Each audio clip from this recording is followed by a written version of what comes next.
금년에 하나님께서 주신 말씀은 하나님께서 새 일을 행하여 나타내신다는 것입니다. 여러분, 새 일을 기대하십시오. 하나님께서 행하실 일들을 여러분의 입으로 선포하고 또한 믿음으로 받으십시오. 하나님께서 우리 삶 속에 새 일을 행하시게 하려면 먼저는 우리가 새 부대가 되어야 합니다. 저는 2016년 시작하면서 첫 주일에 새 포도주는 새 부대에 담아야 합니다 하면서 말씀을 드렸습니다. 여러분, 그렇습니다.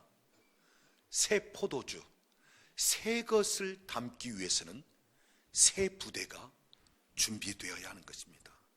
만일 새 포도주를 담고자 하는데 낡은 가죽 부대를 여전히 가지고 있다면, 거기에 새 포도주를 담는다면 그 새 포도주가 들어와 그 가죽 부대를 움직이기 때문에, 발효시키기 때문에 쉽게 더 낡아져 터질 수밖에 없다는 것입니다. 그러면 가죽 부대도 쓰지 못하고 또 담았던 포도주는 밖으로 흘러나와 사용할 수 없게 된다는 것입니다. 그래서 둘 다 버리고 만다는 것입니다. 그러므로 새 것을 담기 위해서라면, 하나님께서 내 삶 속에 새 일을 행하시기를 원하신다면 먼저 나 자신이 새 가죽 부대가 되어야 한다 하는 이야기입니다. 그 다음은 새 사람을 입어야 하는 것입니다. 우리가 하나님께서 행하시는 새 일을 경험하기를 원한다면 나 자신이 먼저 새 사람으로 변화되어야 한다 하는 것입니다. 영적인 여러 가지 법칙들이 있는데 그 중에 하나는 분량의 법칙입니다. 그릇만큼 채워지고 그릇만큼 사용되어진다는 것입니다. 그래서 믿음의 그릇만큼이고요, 생각의 그릇만큼이고요, 우리 마음에 소원을 품은 만큼 되어지는 것이고, 우리가 기도한 만큼 그 분량대로 되어지는 것이고, 또는 내가 선포한 말의 분량만큼이 되고요, 또한 심은 만큼 그 분량대로 거두는 것입니다. 그래서 그릇의 법칙, 이 분량의 법칙이 있다는 것입니다. 창세기 49장 27절을 보면 야곱이 임종 직전에 12아들을 불러놓고 그 아들들을 위하여 축복하며 기도합니다. 그런데 어떻게 축복했다고요? 각 사람의 분량대로 축복하였더라 됐습니다. 아들들이지만, 같은 아들들이지만 그 아들들의 분량만큼 축복했다는 거예요. 분량만큼 채워지고 분량만큼 받게 된다는 것입니다. 로마서 12장 6절에도 보면 주신 은혜대로 믿음의 분수대로, 여러분, 은혜도 각각 받는 그릇이 다르단 말이에요. 믿음도 각각 다르단 말이에요. 그 분량이 있다는 것입니다. 그래서 은혜의 분량, 믿음의 분량. 오늘 저와 여러분이 영적인 그릇, 생각의 그릇, 마음의 그릇, 기도하는 분량, 은혜 받는 분량, 그리고 하나님 앞에서 사람 앞에 심는 것도 더 많은 분량을 통해서 우리의 삶 속에 더 분량이 커지고 더 넓혀지며 돌파가 일어나는 그러한 은혜가 있기를 바랍니다. 여러분, 하나님이 우리에게 안 주시는 것이 아닙니다. 하나님은 계속해서 우리에게 부어주고 계셔요. 문제는 내 그릇이 문제입니다. 여러분, 여름에 장마비가 쏟아진다 할지라도요, 그릇이 종지만큼 내놓았으면 그것밖에 안 채워지는 거예요. 알고 보면 내 그릇이 그만큼이야. 하나님이 안 해주시고 뭐 주변에 있는 사람이 우리 탓할 것 없어요. 알고 보면 내 그릇이 그만큼이라니까요. 그래서 우리는 자꾸 내 분량을 넓혀야 돼요. 내 그릇을 넓혀야 돼요. 믿음의 그릇도, 생각의 그릇도, 우리의 마음도, 우리가 바라는 어떤 비전도, 우리가 기도하는 분량도, 우리가 믿음의 말을 선포하는 분량도 자꾸 넓힐 필요가 있어요. 우리 옆에 계시는 분에게 한번 이야기하십시오. 그릇을 넓힙시다.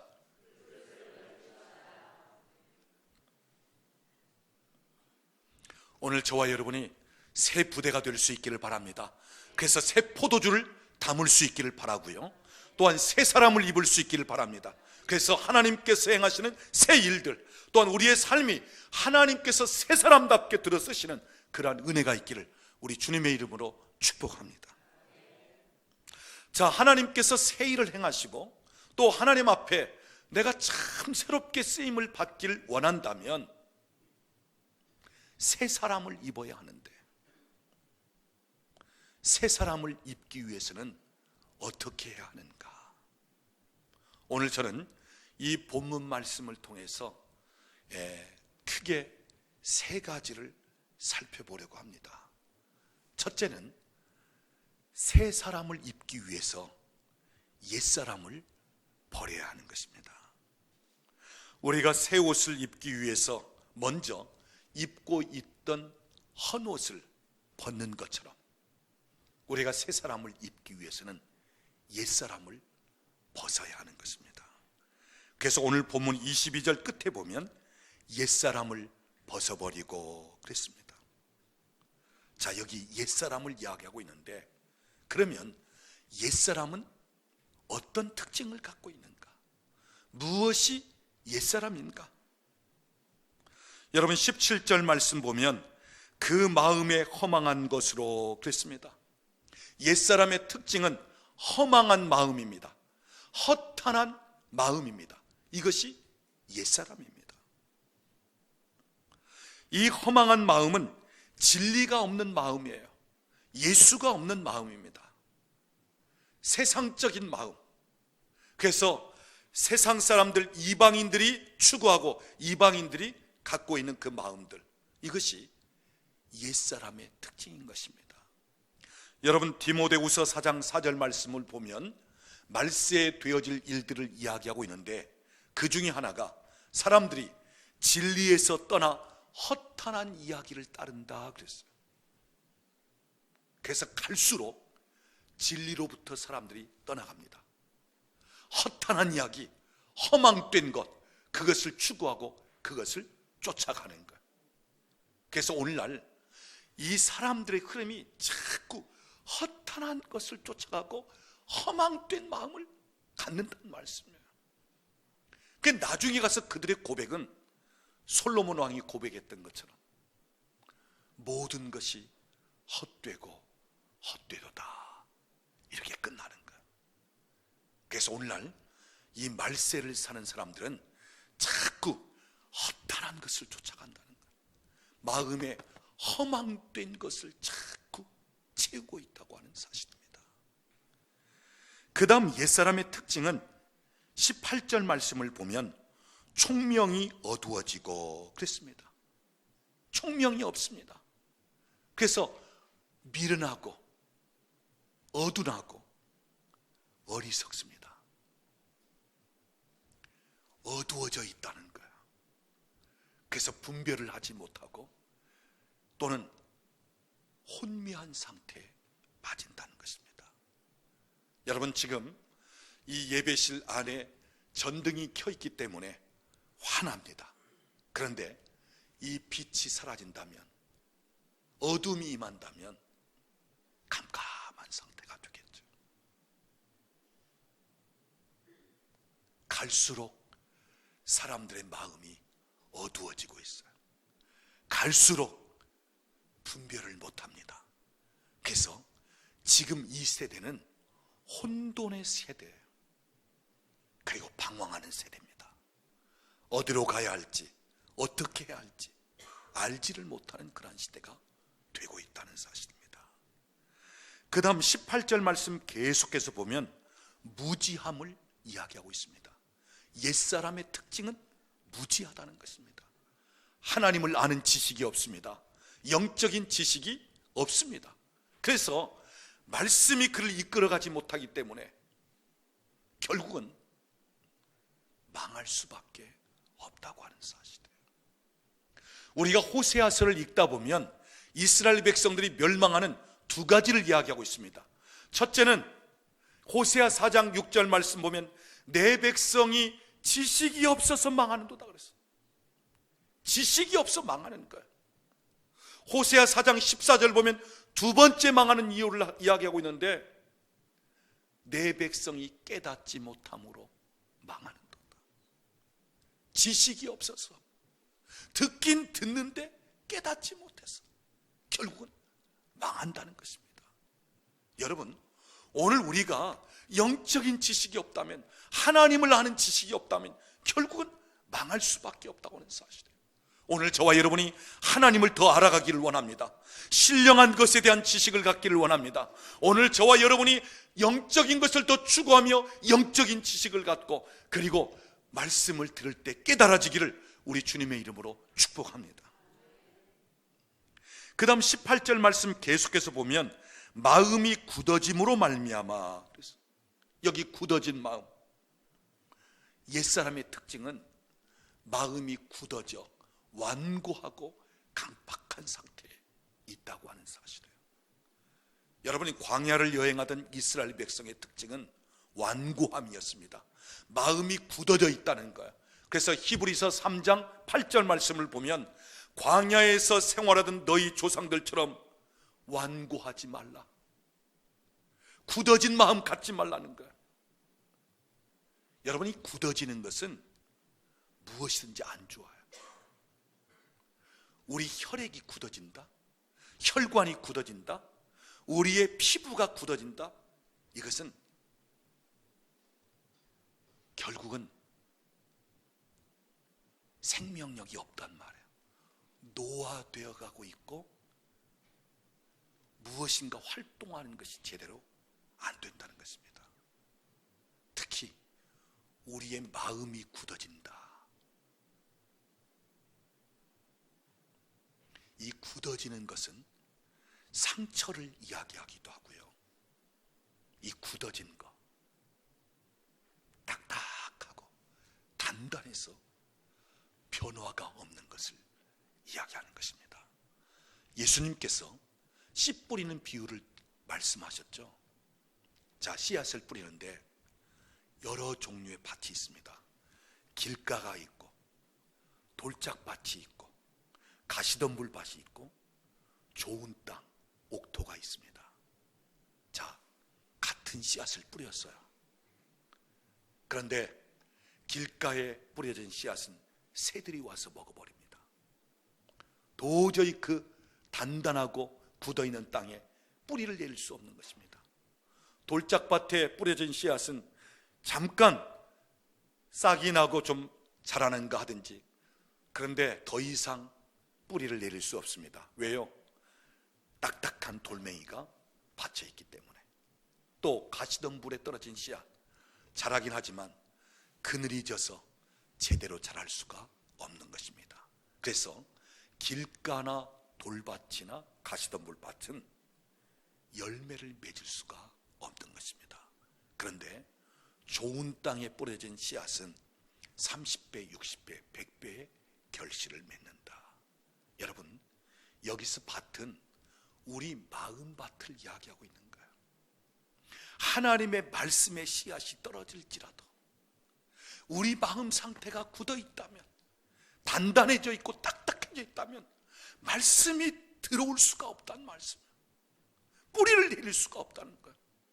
결국은 열매를 맺지 못하는 것입니다. 변화가 되지 못하는 것입니다. 그래서 여러분, 오늘 우리 마음이 굳어져 있는 상태에 있다면, 상처가 많아서 내 마음이 딱딱해져 있고 굳어져 있고 단단해져 있다면 말씀이 들어올 수가 없어요. 성령이 타치해도 반응이 없어요. 믿음이 자랄 수가 없어요. 변화될 수가 없어요. 내 삶에 있어서 하나님께서 얼마든지 축복하시고자 하신다면, 그런데 거기에 대한 반응을 하지 않는 것입니다. 이 굳어진 마음, 완고한 상태, 강팍한 상태, 이것을 해결하기 위해서는 기경하는 수밖에 없습니다. 갈아엎는 것입니다. 그래서 여러분, 내가 딱딱하면 딱딱할수록, 굳어있으면 굳어있을수록, 하나님 앞에서 때로는 나 자신이 아주 단단해져 있으면 그만큼 데미지가 큰 거예요. 갈아엎기 위해서, 부수고 깨트리기 위해서. 그래서 단단한 땅은 갈아엎어서 기경해서 씨앗을 뿌릴 수밖에 없다고 하는 사실입니다. 중요한 사실은 마음이 굳어 있으면 감각도 없어진다는 거야. 그래서 오늘 본문을 보면 19절 말씀, 그들이 감각 없는 자가 되어. 여러분, 부드러울 때는 조금만 접촉을 해도 감각이 있습니다. 그런데 딱딱하게 굳어 있으면 별로 감각이 없어요. 우리의 마음이 굳어 있으면 성령님이 타치하든 하나님의 말씀이 되게 임하든 별 거기에 감각이 없어요. 우리 마음에 상처가 많을지라도 그것은 마치 우리 속에 돌멩이와 같습니다. 굳어집니다. 그래서 별 감각이 없어요. 오늘 본문 19절을 보면 감각이 없을 때 두 가지를 얘기합니다. 자신을 방탕에 방임한다. 방탕할 수 있고, 그 다음 더러운 것에 욕심을 낼 수 있다는 것입니다. 그래서 옛사람의 특징은 방탕하게 되어지고 또는 더러운 것에 욕심되어지는, 즉 세상적인 욕심, 육적인 욕심으로 흘러간다 하는 것입니다. 그 다음 22절을 보면 옛사람의 특징을 이렇게 얘기하고 있습니다. 우리 22절 같이 읽어보겠습니다.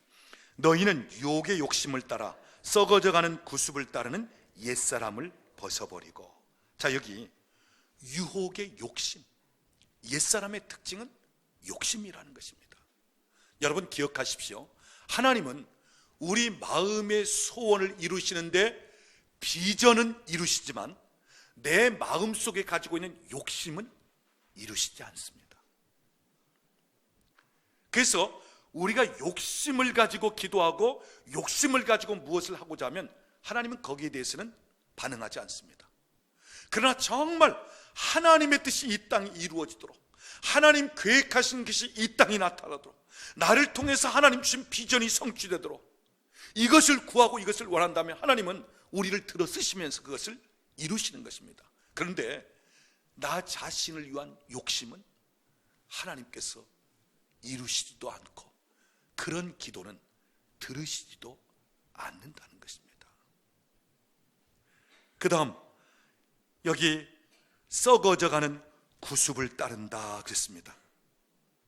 옛날 습관, 옛 생각 또는 옛 어떤 나의 틀, 옛날에 어떤 흘러오는 흐름, 옛날 것, 새로운 시대가 되었음에도 불구하고 옛날 방식, 옛날 습관, 옛날 사고, 옛 감정, 이런 것 가지고 사는 분들이 있어요. 그럴 때 새로운 것을 경험할 수 없다는 것입니다. 여러분, 생각이 바뀌지 않으면 우리의 삶은 안 바뀝니다. 그래서 우리의 생각이 얼마나 중요한지 몰라요. 알고 보면 내 생각이 내 믿음이에요. 내가 어떤 생각을 하느냐, 그것이 나의 믿음이라는 것입니다. 가령 예를 들자면 하나님은 옛날에나 그렇게 하셨지, 이스라엘 백성들이나 또는 예수님 당시에나 그렇지 오늘날 무슨 치유가 일어나고 오늘날 무슨 기적이 있고 오늘날 무슨 주님의 역사가 있어, 이런 생각을 한다면 그게 그분의 믿음이에요.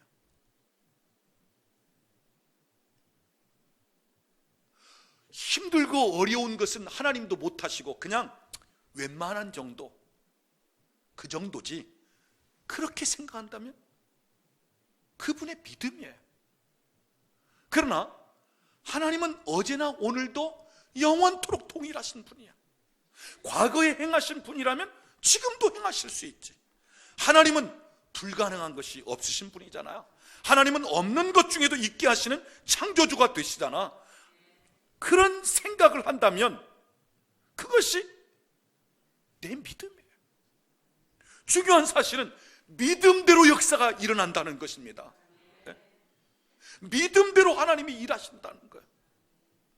그래서 오늘도 하나님께는 능치 못할 것이 없다는 생각을 가지고 그 생각이 믿음이 되어서 나아가면 능치 못할 것이 없는 삶이 되어지는 거예요. 하나님이 일하시고 하나님이 역사하시는 삶이 되어지는 것입니다. 그래서 여러분, 오늘 내 생각이 얼마나 중요한지 몰라요. 그런데 옛날 생각, 인간적인 생각, 상처받은 그 심령을 통해서 생각하는 것, 이런 것으로 우리가 산다면 하나님은 오늘도 얼마든지 놀랍게 일하실 수 있는데 우리의 생각이 하나님을 제한시키고 하나님을 방해하고 있다고 하는 사실이에요. 그래서 우리가 생각부터 바꿀 필요성이 있다는 거예요. 옛 생각, 구습, 옛날 그 사고가 아닌 이젠 좀 새롭게. 그래서 하나님은 오늘도 얼마든지 내 삶에 있어서 어제까지 되어지지 않은 것일지라도 오늘 하나님께서 일하시면 얼마든지 하실 수 있다는 이 생각과 이러한 믿음. 자, 오늘 여기 옛사람의 특징을 쭉 얘기하고 있습니다. 그러면서 결론은 이렇습니다. 옛사람의 결론은 18절 끝에 보면 하나님의 생명에서 떠나있도다. 하나님의 생명과는 무관하다는 거야. 생명에서 떠난 것은 곧 사망, 죽음 상태에 있다는 것입니다. 그래서 여러분, 옛사람의 특징을 가지고서는 절대로 소생케 될 수가 없고 회복될 수가 없고 변화가 일어날 수 없다는 것입니다. 왜요? 생명이 없기 때문에. 하나님의 생명에서 떠나 있기 때문에 결국은 사망 상태, 죽음 상태에 있기 때문에 전혀 새로운 것을 기대하거나 새로운 것을 경험할 수 없다고 하는 사실입니다. 죽은 것 자체로 끝난다. 생명이 들어가지 않는 것은 결국은 변화가 없이 그냥 끝날 수밖에 없다는 것입니다. 그래서 여러분, 옛사람 상태에 머물러 있다면 새로운 변화나 생명의 역사를 경험할 수 없고 기대할 수도 없다고 하는 사실입니다. 그 다음, 새 사람을 입기 위해서는 심령이 새롭게 되어야 한다는 것입니다. 우리 23절 말씀을 같이 읽어보겠습니다. 오직 너희의 심령이 새롭게 되어. 자, 새롭게 될 필요성을 이야기하는데 가장 우선순위로 먼저 이야기하는 것은 환경이든지 육체든지 내 삶을 얘기하는 것이 아니라 먼저 무엇을 얘기하고 있는 거예요? 심령을 얘기하고 있어요. 오늘 우리 사람은 영과 혼과 육으로 되어 있습니다. 가장 깊은 영역이 영입니다. 그 다음에 우리의 생각과 마음, 혼입니다. 그 다음이 우리 육체예요.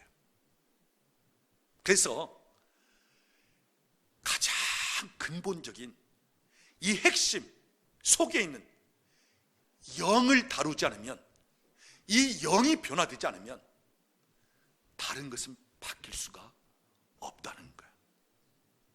그래서 여러분, 순서를 얘기하고 있잖아요. 요한 3서 1장 2절을 보면 사랑하는 자여 내 영혼이 잘됨 같이. 영혼이 잘 되면 범사는 그냥 저절로 따라오는 것입니다. 그리고 육체의 강건함도 따라오는 거예요. 그래서 여러분, 가장 핵심 근원인 영이 바뀌지 않으면 영이 새로워지지 않으면 새롭게 변화될 수가 없다는 것입니다. 여기 가장 먼저 심령이 새롭게 될 것을 이야기하고 있어요. 여러분, 우리 사람은 영을 가지고 있습니다. 영적인 존재입니다. 그래서 우리 영 안에는 하나님의 영을 통해서 영향을 받을 수 있고 악한 영을 통해서도 영향을 받을 수 있어요. 우리 영은 성령도 우리 안에 또는 악한 영도 우리 안에, 이 영 안에 얼마든지 영향을 주기도 하고 때로는 들어왔다 나갔다 할 수 있어요. 오늘 우리 사람은 영적인 존재예요. 그래서 성령의 사람이냐 아니면 악한 영이 영향을 받는 사람이냐, 사실 엄격하게 말하면 중간 상태는 없어요. 악한 영의 영향을 받는 상태에 있든지 아니면 성령 하나님의 영의 영향을 받는 상태에 있든지. 여러분, 사울왕이 성령 충만했었는데 그런데 나중에 불순종하고 하나님 앞에 거절함으로 인해서 하나님의 신이 떠납니다. 그러니까 그 영 안에 금방 무엇이 들어와요? 악신이 들어오는 것입니다. 알고 보면 이 영의 움직임이에요. 영의 움직임. 자, 오늘 날씨가 아주 추운 날씨예요. 영하 18도. 15년 만에 이 추운 날이 찾아왔고요. 그리고 이 한파 경보가 5년 만에 내려졌다는 것입니다. 자, 여러분, 왜 추운 날씨가 될까요? 왜 영하 18도로 이렇게 떨어지겠습니까? 그냥 겨울이기 때문에요. 원리는 이렇습니다. 북쪽에 있는 한류가 밑으로 쭉 내려오니까, 이 기류의 변화가 일어나니까 오늘 우리 환경이 이렇게 추울 수밖에 없다는 거예요. 여러분, 기류에 의해서 변화가 일어나듯이 더 깊이 들어가면 영적인 기류에 의하여 변화가 일어날 수밖에 없다는 거예요. 영적인 기류. 알고 보면 우리 삶 속에는 이 영의 영향력을 많이 받고 있습니다. 자, 내가 지금까지 살아왔던 어떤 경험과 내가 살아왔던 어떤 성장 과정, 이런 면을 통해서도 악한 세력은 내 삶에서 좋지 않은 영향력을 계속 부여하면서, 그러면서 나중에는 그 악한 세력이 나를 끌고 가듯이, 내가 오랫동안 상처를 입어서 그 상처로 인해서 때로는 슬퍼하기도 하고 우울하기도 하고 상처로 인해서 분노가 일어나기도 하고 상처 때문에 막 적개심이 들기도 하는데, 그런데 이 상처가 나중에는 무엇을 끌어당겨? 악한 영의 세력을 끌어당기고, 악한 영의 세력은 상처를 이용해서 오늘 우리와 계속해서 불행하고 계속해서 똑같은 삶을 살아갈 수밖에 없도록 만드는 것입니다. 그래서 처음에는 그냥 우리의 감정 상한 상태에서 시작이 되는 거예요. 근데 나중에 가서 보면 영으로 가는 것입니다. 슬픔의 영이 나를 사로잡고요, 무기력한 영이 나를 사로잡고, 때로는 분열시키는 영이 내 가문에, 때로는 중독의 영이 나를 잡기도 하고, 분노의 영이 나를 막 솟구치게 만들기도 하고, 나중에 보면 영적인 면으로 가는 거예요. 어떤 사람은 자살하게 만드는 영이, 그 자살의 영이 움직이기도 하고.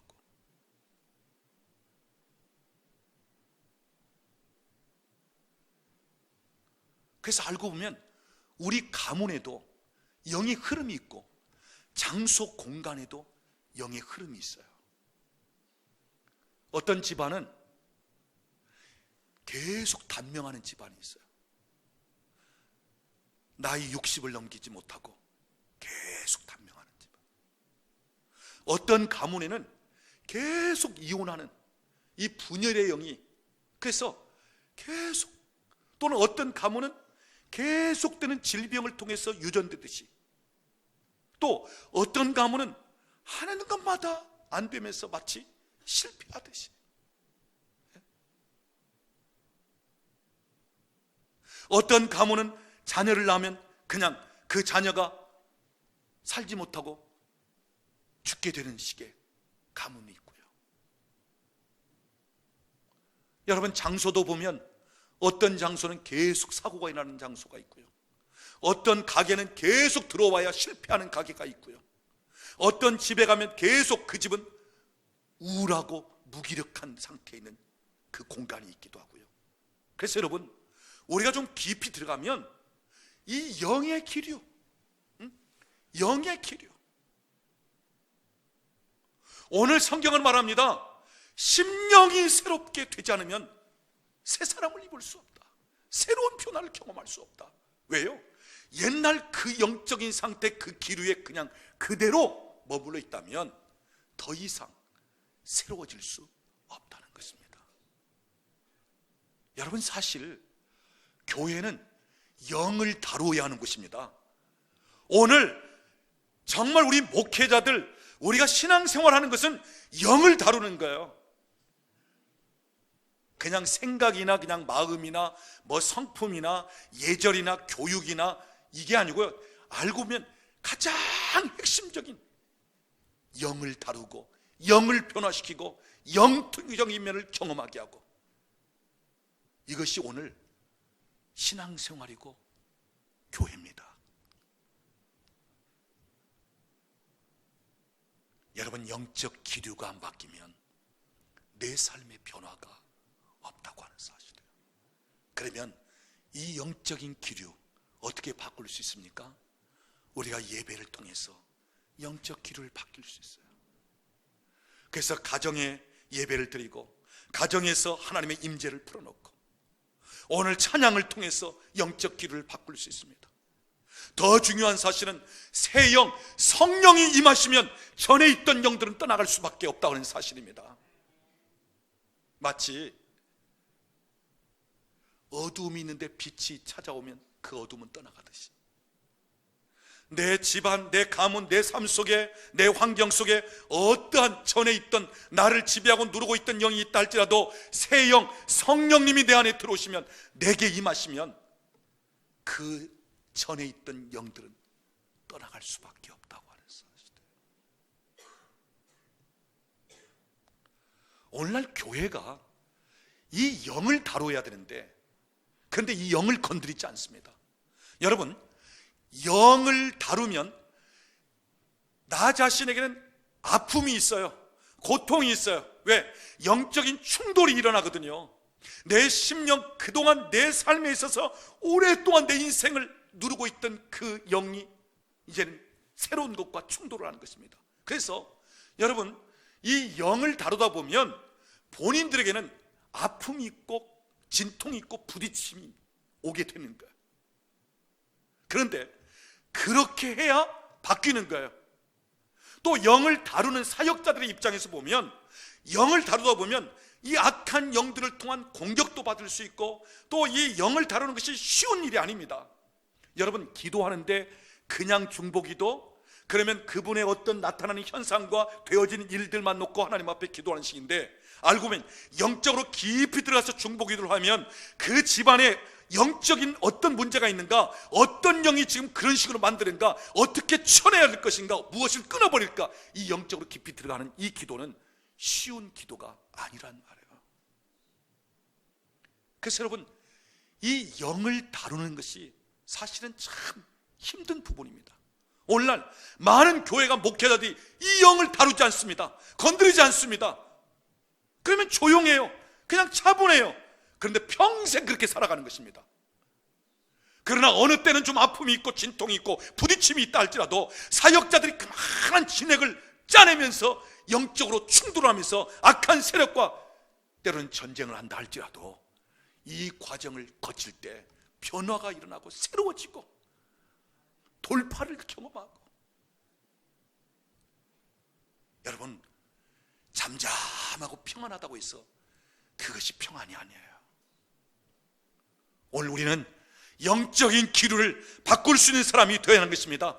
예배하고 찬양하고 하나님의 임재가 있고 하나님의 성령이 내게 충만하게 임하면 영의 변화가 일어나게 돼 있다. 사랑하는 여러분, 오늘 우리 교회가 이런 영적인 기류를 바꿀 수 있기를 원합니다.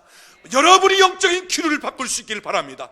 여러분의 가문에서, 여러분의 가정에서 계속적으로 흘러내려오던 좋지 않은 그러한 영의 기류들이 이제는 성령의 기름 부심과 하나님의 임재, 예배를 통한, 그래서 영적 기류를 바꿀 수 있기를 바랍니다. 여러분 때문에 여러분 가문이 살아나는 역사가 있고, 여러분 때문에 여러분 자녀들의 삶의 흐름이 바뀌어지는 역사가 일어나고, 여러분 만나는 사람들에게도 이러한 신선한 평화, 여러분이 가는 곳마다, 여러분이 머무는 곳마다 영적인 기류를 바꿀 수 있는, 사실은 이 기류가 바뀐다는 것은 한류와 난류 사이가 부딪힐 때는 충돌이 날 수밖에 없어요. 그냥 밀어내는 게 아니잖아요. 한파가 내려올 때 난류는 부딪히면서 쫓겨 내려가듯이, 그러나 또 난류, 따뜻한 바람이 올라오면 또 찬바람을 대적하면서, 그래서 항상 충돌이 일어날 수밖에 없다는 거예요. 조용하게 편안하게 되어지는 것이 아니란 말씀입니다. 사랑하는 여러분, 오늘 저와 여러분이 영적 기류를 바꿀 수 있는 사람이 될 수 있기를 원합니다. 여러분 때문에 여러분의 가문이, 여러분의 가정이, 여러분의 자녀들이, 여러분이 사업을 하든 무엇을 하든 여러분 때문에 특히 성령으로 충만한 사람이 되어서 하나님의 영이 나와 함께 하면서, 그래서 여러분이 가는 곳마다 성령의 기름 부심이 임하며 하나님의 임재가 있고, 그래서 영적 기류를 바꾸고 여러분의 심령이 새롭게 될 수 있기를 우리 주님의 이름으로 축복합니다. 마지막 한 가지 더 살펴봅니다. 오늘 본문 24절 말씀 보면 이렇게 말씀합니다. 우리 한 번 더 같이 읽어보겠습니다. 하나님을 따라 의와 진리의 거룩함으로 지으심을 받은 새 사람을 입으라. 여기 새 사람을 입는데 무엇을 입으라고요? 의와 진리의 거룩함으로 입으라. 의와 진리로 입으라는 것입니다. 여기서 의는 예수 그리스도를 이야기하는 것입니다. 진리도 역시 예수 그리스도를 이야기하는 것입니다. 한마디로 말하자면 새 사람을 입기 위해서는 예수 그리스도로 옷 입으면 된다는 것입니다. 그래서 로마서 13장 14절을 보면 주 예수 그리스도로 옷 입고 그랬습니다.